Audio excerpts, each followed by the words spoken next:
मैं उस टाइम सिर्फ 5 साल की थी। मेरे मेरे मदर ने मुझे अपने अंकल्स के साथ भेज दिया इंदौर। वो इंसान मुझे जब घर में कोई नहीं होता था तो नहलाता था जबरदस्ती पकड़ के।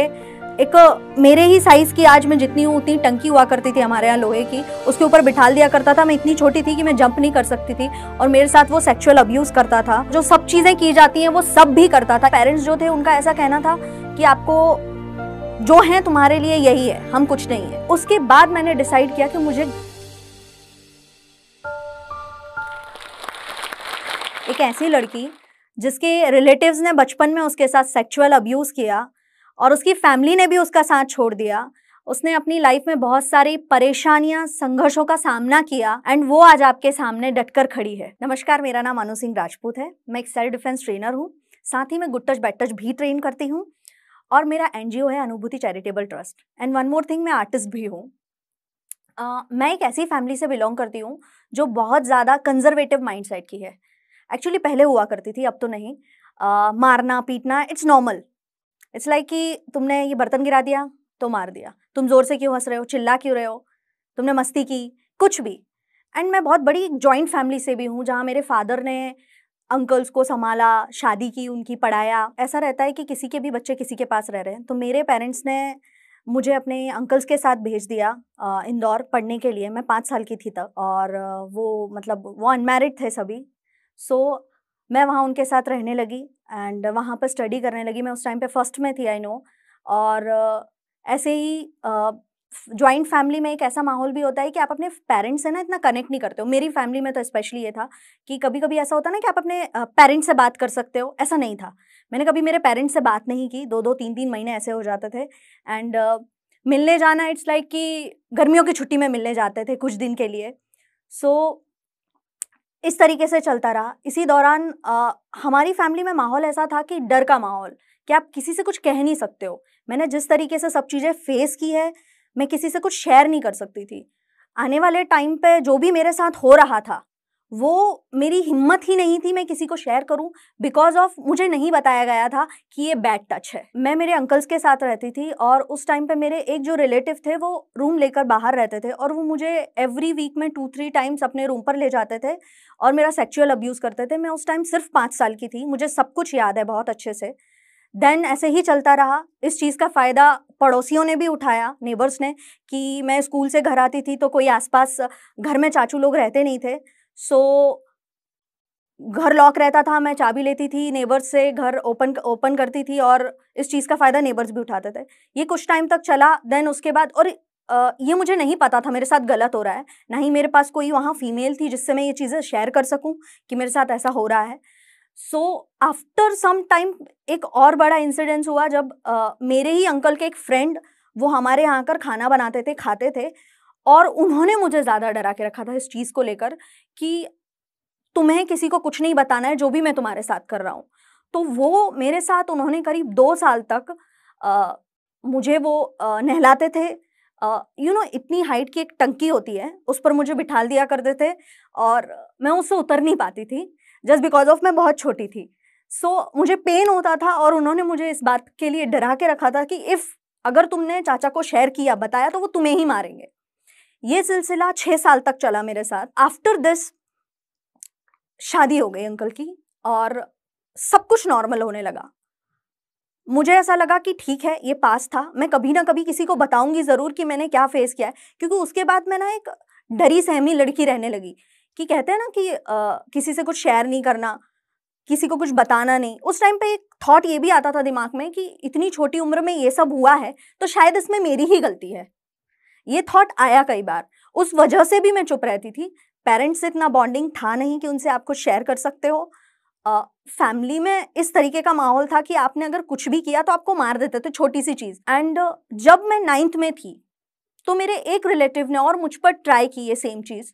उस दौरान बीच में मैं 6 to 9 तक ये चीज़ें कहीं ना कहीं मैं उसे भूल रही थी कि जो हुआ उसको अभी मैं आगे किसी को बताऊंगी, पर इतना ज़्यादा प्रेशर नहीं था। बट वो 9th में जब वो दोबारा एक रिलेटिव ने मुझ पर दोबारा ये चीज़ ट्राई करी और जो भी पास था वो सब वापस आ गया मेरे सामने। एंड उस टाइम पर मैंने सुसाइड अटेम्प्ट ट्राई किए एंड काफ़ी सारी चीज़ें ट्राई की कि मुझे अभी मैं क्या कर सकती हूँ इस चीज़ से बाहर निकलने के लिए। तो मैंने डायरी भी लिखना शुरू करी एक्चुअली, कि मैं डायरी लिखती थी कि मेरे साथ ये हुआ। मैं जितना हो सकता था घर से बाहर रहती थी। मैंने स्टार्ट किया, मैंने बॉक्सिंग क्लासेस स्टार्ट किए, मैंने जिम स्टार्ट कर दिया, मैंने डांस क्लास स्टार्ट कर दिया, मैंने कोचिंग्स स्टार्ट कर दी कि मैं जितना हो सके घर से बाहर रहूं। बिकॉज ऑफ उस दौरान 4 से 5 साल के टाइम पर मेरे साथ 2-3 बार 2-3 लोगों ने ऐसा ट्राई किया जो मेरे खुद के घर के थे, और वो चीज़ मैंने उनसे एक्सपेक्ट नहीं की थी, क्योंकि मैं जो डायरी लिखती थी वही डायरी मेरे एक रिलेटिव ने देख ली और उन्होंने मुझे बोला कि तुमने मुझे क्यों नहीं बताया। वो बहुत अच्छे बने मेरे सामने उस वक्त कि तुम अगर मुझे बताती तो मैं तुम्हारा साथ देता, रोए वो। बट उस दौरान मुझसे उन्होंने एक प्रॉमिस लिया कि तुम ना कभी डायरी नहीं लिखोगे अब। मैंने बोला ठीक है, नहीं लिखूंगी, अगर आप मेरे साथ दे रहे हो, आप पे मैं ट्रस्ट कर सकती हूँ, नहीं लिखूंगी। ये करीब 6-7 महीने चला। देन उन्होंने ही मुझ पे एक रात वापस से ये चीज़ ट्राई करी, और मैं शॉक्ड थी उस टाइम पे कि कोई इंसान पे मैं इतना ट्रस्ट कर रही हूँ और वो बता भी रहा है कि मैं तुम पे बहुत, तुम मुझ पे ट्रस्ट कर सकती हो, तुम मेरी बेटी की तरह हो, और वही इंसान मुझ पर आधी रात में आके ट्राई कर रहा है, और वही इंसान को मैं धक्का दे रही हूँ। उस वक्त मैंने पहली बार आवाज़ उठाई थी, मैंने उसे पुश किया था पीछे, एंड आई सेड कि अगर तुम यहाँ से नहीं गए तो मैं चिल्लाऊंगी, फैमिली मेंबर सब आ जाएंगे। एंड वो चला गया, एंड उसने मुझे व्हाट्सएप पे मैसेज किया कि मैं तो तुम्हें चेक कर रहा था। Please pose.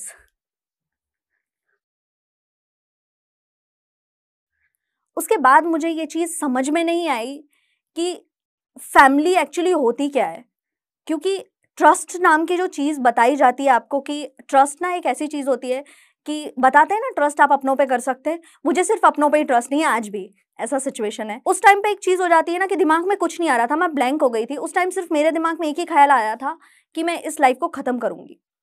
सो मैंने काफ़ी सारे सुसाइड अटेम्प्ट ट्राई किए। मैं घर से बाहर चली जाती थी, कई घंटों रात में लेट आती थी कि कुछ तो ऐसा मिल जाएगा। मैं हाईवे पर भी गई, एंड इवन एक बार तो मैंने इतना बड़ा स्टेप उठाया था कि मैंने काफ़ी सारी टैबलेट्स, यू लाइक 20-25 टैबलेट की रिसोचिन, डिस्प्रिन, स्लीपिंग पिल सब एक साथ खा ली थी। वो टैबलेट्स खाने के बाद मैं 5 दिन तक बेड रेस्ट पर थी। मेरे दिमाग ने काम करना बंद कर दिया था। उस टाइम पे ऐसा था कि मैं अगर अपना हाथ उठाना चाहती थी ऊपर रख के, तो मुझे 5 मिनट लगते थे कि मुझे ये हाथ उठा के यहाँ रखना है। मेरे ब्रेन ने काम करना बंद कर दिया था। मुझे चबाना भी नहीं आता था खाना। मेरी सिचुएशन इस तरीके की हो गई थी। फैमिली में सबने ऐसे लिया कि थोड़ा मैं लड़ाई झगड़ा कर रही हूँ, गुस्से में रहती हूँ, लड़ लिया है तो शायद इसलिए मैं सो रही हूँ, बीमार हो गई हूँ। और मैं एक मेडिकल फैमिली से बिलोंग करती थी जहाँ मुझे टैबलेट्स आसानी से मिल जाते थे। हमारा मेडिकल है, सो स्लीपिंग पिल्स तो मेरा एवरी डे का शेड्यूल था। एवरी नाइट मैं स्लीपिंग पिल्स खा के ही सोती थी। बट उसके बाद भी नींद नहीं आती थी, जो आज भी नहीं आती है। वो उसका इफेक्ट आज भी है कि मुझे स्लीपिंग पिल्स के बिना नींद ही नहीं आती है, बट मैं नहीं खाती हूँ अब। सो उसके बाद मैंने डिसाइड किया कि मुझे घर छोड़ना पड़ेगा, एंड मेरा 12th भी कंप्लीट हो चुका था। तो मेरे फ्रेंड्स ने मुझे ये सलाह दी कि अनु तू बाहर जा, बॉक्सिंग कर, इस फील्ड में तुझे वैसे भी इंटरेस्ट है। तो मैंने अपनी फैमिली को 1 साल तक कन्विंस किया कि मैं बाहर जाके ट्रेनिंग ले सकती हूँ। तो उन्होंने बहुत ही छोटे मन से और ऐसे करके कि हाँ क्या ही कर लेगी 1 साल में, तो 1 साल की मोहलत दी और बोला हाँ जा 1 साल में ट्रेनिंग कर लो, तुमको जो करना है, पर वापस आ जाना। बिकॉज ऑफ मैं मेरे परिवार में पहली लड़की थी जो बाहर जाने की बात कर रही हूँ, और वो भी इतने स्ट्रिक्ट माहौल में कि लड़कियाँ वहाँ हंसना भी है तो सोच समझ के हंसें। सो पेरेंट्स ने हाँ बोला। मैं वडोदरा शिफ्ट हुई, एंड वडोदरा शिफ्ट होने के बाद मैंने क्लासेस ज्वाइन करी। मैंने 1-1.5 महीने क्लास किया, मैंने स्टेट में मेडल लिया, नेशनल्स में मेडल लिए। देन उसके बाद मैंने मेरी फैमिली को वापस कन्विंस किया इस चीज़ के लिए कि मुझे एडवांस ट्रेनिंग के लिए आसाम जाना है। काफ़ी मनाने के बाद उन्होंने मेरी इस बात को एग्री किया और उन्होंने मुझे आसाम भेजा। मैंने आसाम में एडवांस ट्रेनिंग की। वहाँ पे 6 से 7-7 घंटे हमारी ट्रेनिंग चलती थी, और इस दौरान मेरे दिमाग में एक चीज़ क्लियर हो चुकी थी कि जो भी मेरे साथ हुआ है वो मैं किसी और के साथ नहीं होने दूंगी। जब मैं ट्रेनिंग सेशन के बाद आसाम से रिटर्न वडोदरा आई, तो मेरी फैमिली ने मुझे सपोर्ट करना बंद कर दिया। बिकॉज ऑफ एक रहते हैं ना कंजर्वेटिव माइंडसेट के लोग कि अब बहुत ज़्यादा घूम लिया। उनके हिसाब से तो मैं घूम रही थी कि मैंने बहुत घूम लिया है, अब वापस आ जाओ घर, बहुत हो गया है। सो मैं बहुत ज़्यादा एक तरीके से ऐसा हो गया था कि अब तो मुझे घर जाना पड़ेगा, अब तो कुछ नहीं है, हो गया जितना होना था। बट उसी दौरान मेरी लाइफ में एक लड़का आया जिसने मुझे बहुत सपोर्ट किया, फाइनेंशियली भी, मेंटली भी। मैंने उनको पहली मुलाकात में, दूसरी मुलाकात में मेरा पास्ट पूरा बता दिया था और उन्होंने जिस तरीके से मेरे सामने एक इमेज रखी लड़कों की, वो मैंने मेरे बचपन से लेके अभी तक नहीं देखी थी कि एक लड़का, एक आदमी इस तरीके से भी हो सकता है, एक फीमेल को ऐसे ट्रीट भी किया जा सकता था। मुझे ये कुछ नहीं पता था कि एक फीमेल को आप बहुत पोलाइटली बात भी कर सकते हैं, उससे प्यार से भी बात की जा सकती है, ये मुझे कभी नहीं पता था। बिकॉज ऑफ मैं जैसी फैमिली से बिलोंग करती हूँ, वहाँ हमें एक रहता ना, रिस्पेक्ट से बात नहीं करते। वहाँ आई नो हमारे कल्चर में पैर छूना है लड़कियों का, पर वो सिर्फ पैर छूना है, बात करने में रस नहीं है, वो उनका तरीका नहीं है बात करने के, प्यार से भी ट्रीट कर सकते हैं। वो उस लड़के ने मुझे बताया कि वुमेन्स को ट्रीट कैसे किया जाता है, उन्हें प्यार से कैसे रखा जाता है। एंड उन्होंने मेरा जो एक गोल था, self defence, good touch bad touch, इस पर बहुत ज़्यादा मेरा साथ दिया, आज भी दे रहे हैं। मैं जब फैमिली से निकली थी उस टाइम पर मेरे दिमाग में एक चीज़ क्लियर थी कि मुझे यहाँ से सिर्फ भागना है, निकलना है किसी भी तरीके से इस माहौल से। मुझे ये नहीं था कि मेरा कोई गोल है या मुझे कुछ लोगों के लिए कुछ करना है। बट जैसे ही मैं फैमिली से निकली, आसाम से ट्रेनिंग लेकर आई, उसके बाद मुझे वो जो इंसान मिले, उसके बाद मेरा गोल एक सेट हुआ कि मुझे एक्चुअली इस चीज़ के लिए आवाज़ उठानी है, मुझे self defence, good touch bad touch train करना है। और उस दौरान जब वो मुझे मिले थे, मेरी फैमिली ने मुझे सपोर्ट करना भी बंद कर दिया था, तो उन्होंने ही मुझे ये चीज़ बताई थी कि तू सब कुछ कर सकती है, तू तू ट्रेन भी कर सकती है लोगों को, तू एवरीथिंग, तू पैसा भी कमा सकती है, तुझ में जितना टैलेंट है सब निकाल दे इस वक्त। एंड उसके बाद मैंने पेंटिंग्स स्टार्ट करी, मैंने पेंट करना स्टार्ट करा, जो मुझे बचपन में बहुत शौक हुआ करता था। मेरी पेंटिंग काफ़ी अच्छी सेल होने लगी all over India, out of country. And साथ ही साथ मैंने self defence, good touch bad touch के सेशंस लेने भी स्टार्ट करे और उसमें मुझे काफ़ी सपोर्ट मिला। मुझे लोगों का जिस तरीके से सपोर्ट मिला, मैं जिस तरीके से लोगों को ट्रेन करती थी, वो एक तरीके से मुझसे कनेक्ट कर पाते थे। और उसके बाद मेरा जो कॉन्फिडेंस बढ़ा कि लोग मुझे पसंद कर रहे हैं, समझ पा रहे हैं कि मैं क्या बोलना चाहती हूँ। उसके बाद मेरा एक एम बन गया, एक कि मुझे, मेरे साथ जो भी हुआ है बचपन में, वो किसी के साथ नहीं होना चाहिए। एंड मैं उस काम में लग गई। हम जाके ना जगह जगह ट्रेन करते थे, एनजीओज हो गए, कॉलेजेस हो गए, स्कूल्स हो गए, वहाँ जाके हम ट्रेन करते थे। एंड हमने उसी दौरान सोचा क्यों ना हम अपना एनजीओ रजिस्टर कर दें, और हमने अपना एनजीओ रजिस्टर किया जिसका नाम है अनुभूति चैरिटेबल ट्रस्ट। उसके बाद ही हमारे पास बहुत सारे ऑफर्स आने लगे। हमने गवर्नमेंट ऑफ गुजरात के साथ टाई अप किया और साथ ही हमने बहुत सारे एनजीओज के साथ भी टाई अप किया self defence and good touch bad touch के लिए। और अभी तक हम 1000 से ऊपर लोगों को ट्रेन कर चुके हैं।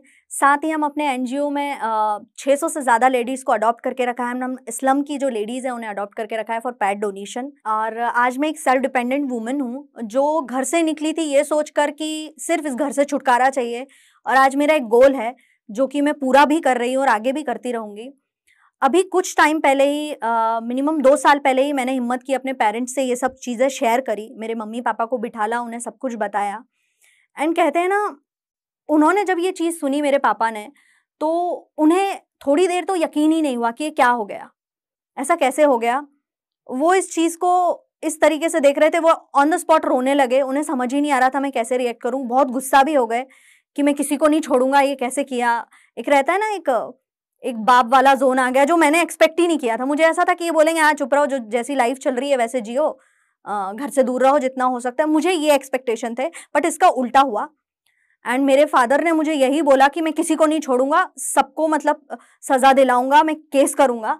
एंड मैंने और मेरी मम्मा ने ये चीज़ मना करी बिकॉज ऑफ उन सबके बच्चे हैं, उनमें से कुछ लोगों के जो बच्चे हैं उनसे मैं बड़ा प्यार करती हूँ, वो मुझसे बहुत ज़्यादा कनेक्टेड है, मेरे सामने ही हुए हैं।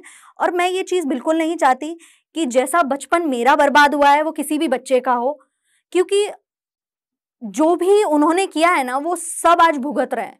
मैंने एक चीज़ बहुत अच्छे से नोटिस की है कि नेचर ना बहुत खराब रिवेंज लेता है, और वो ले रहा है इस वक्त।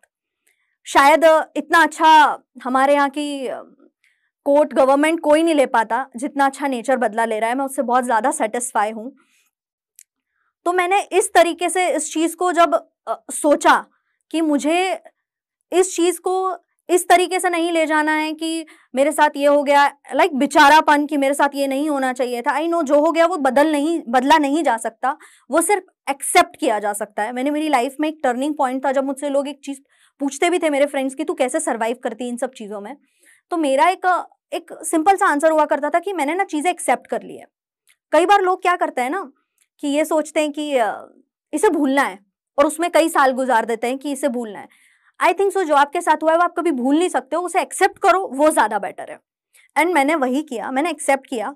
और आई नो मुझे हर दिन इस चीज़ को फेस करना पड़ता है, मुझे याद आता है सब कुछ, मे बी उनके चेहरे देख के भी मुझे सब कुछ याद आता है, फिर भी मैंने उन चीज़ों को एक्सेप्ट इसलिए कर रखा है कि कहीं ना कहीं वो मेरी स्ट्रेंथ भी है, कि मेरे साथ जो भी हुआ है उस वजह से मैं आज यहाँ खड़ी हूँ, उस वजह से मैं आज इतनी सारे लोगों को इन चीज़ों से बचा सकती हूँ। मैं सबसे बस यही कहना चाहती हूँ कि आपके पास्ट में आपके साथ जो भी हुआ है उसे एक्सेप्ट करना सीखो सबसे पहले तो, क्योंकि आप अगर उसे एक्सेप्ट नहीं करोगे ना तो आप इसी कश्मकश में उलझे रहोगे कि नहीं मुझे बाहर कैसे निकलूं या मैं क्या ज्वाइन करूं।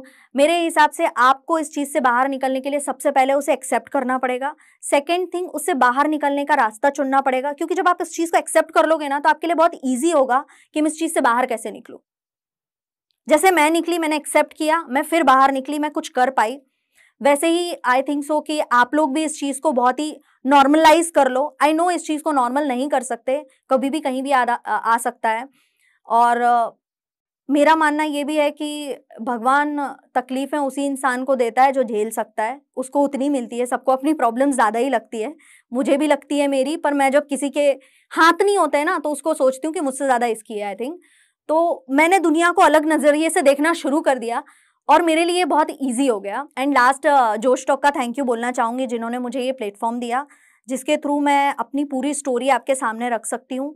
एंड लास्ट एक चीज़ और बोलना चाहूँगी, इफ़ अगर आपके साथ कुछ भी हुआ है ऐसा, तो आप अपने पेरेंट्स से शेयर करो। और अगर ये वीडियो पेरेंट्स देख रहे हैं तो उनके लिए मेरा बहुत अनुरोध है कि प्लीज़ आप अपने बच्चों को good touch bad touch train करें, कि उन्हें एवरीडे इस मैटर में इतनी बात कीजिए, उनसे इतना फ्रैंक रहिए कि वो आपसे सब कुछ शेयर करें जो भी उनके साथ हुआ है। थैंक यू सो मच जोश टॉक, थैंक यू।